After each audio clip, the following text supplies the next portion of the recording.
Le rapport que nous venons de publier couvre la période de 3 mois allant de janvier à mars 2023. Les violations constatées sont principalement axées sur les traitements inhumains et dégradants que nous disons que c'est constitutif d'actes de torture, étant donné qu'il y a des coups et blessures et d'autres traitements inhumains.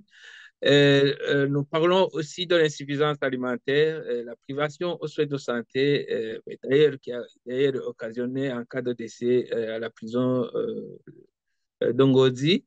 La détention arbitraire, nous, ici, on parle des cas de prisonniers qui sont détenus sans titre ni droit. Il y en a qui ont purgé les peines, il y a d'autres qui ont été acquittés par les cours des tribunaux, mais qui sont maintenus en détention sans titre ni droit.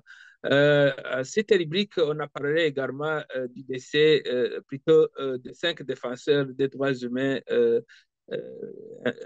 incarcérés sans tenir compte du droit positif burundais. Qui sont accusés uniquement pour avoir exercé leur profession de défenseur des droits de l'homme. Nous parlons aussi de la vie quotidienne dans la prison, et ici le sport, la culte, aussi les activités agricoles. En ce qui concerne le sport, c'est qu'il y a des prisonniers qui n'ont pas accès au sport parce qu'ils sont accusés de telle ou telle infraction, des infractions à caractère politique surtout. D'autres qui sont en punition, mais des punitions qui ne sont pas données par des personnalités compétentes. Aussi, il y a l'accès au culte qui est aussi problématique dans certaines prisons parce qu'il y a une catégorie de prisonniers qui est empêchée à exercer leur droit de culte. Et pour les activités agricoles, il y a vraiment une mauvaise gestion dans ce secteur, étant donné que tout le monde qui veut exercer cette activité n'est pas autorisé.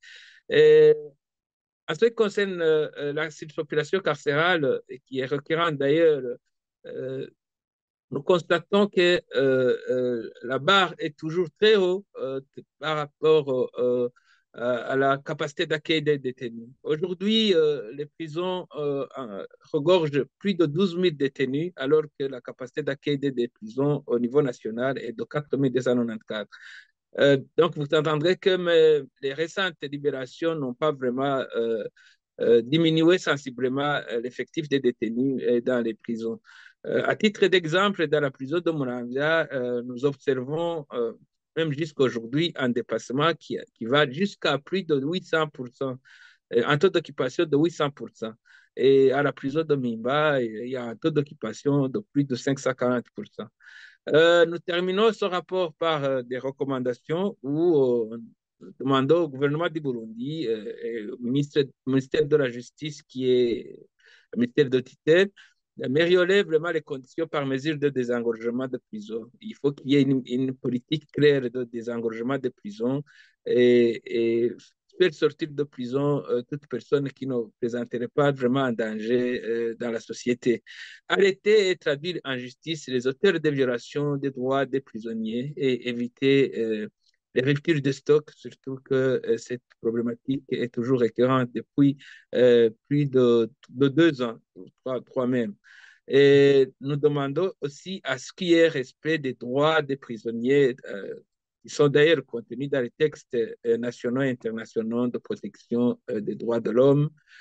Et enfin, on demande qu'il y ait respect des décisions judiciaires. Ici, on veut dire qu'il doit y avoir une libération immédiate de tous les détenus acquittés et ceux qui ont purgé les peines.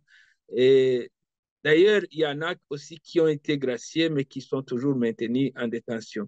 Si l'on parle des prisonniers acquittés, et même ceux qui ont été acquittés au premier degré, malgré la perte euh, du ministère public, ces détenus doivent être libérés conformément au Code de procédure pénale.